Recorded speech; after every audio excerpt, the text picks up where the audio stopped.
తొలి చూపు చాలంట చిత్తాన చిత్రంగా ప్రేమనేది పుట్టగా 10 మంది అంటుంటే విన్నాను ఇన్నాళ్ళు నమ్మలేదు బొత్తిగా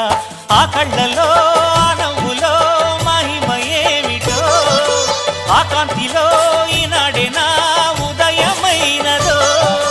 మదిసీమలో ఇన్ని మరుమల్లే గంధాలు మునుపెన్నడు లేని మృదువైన గానాలు మొదటి బలపు కథలు తెలుపు గేయమై తీయగా స్వరములు పాడగా ఏ స్వప్నలోకాల సౌందర్య రాసి నా ముందుకొచ్చింది కనువిందు చేసి ఏ నీలి మేఘాల సౌధాలు విడిచి ఈ నేల నడిచింది ఆ మెరుపు వచ్చి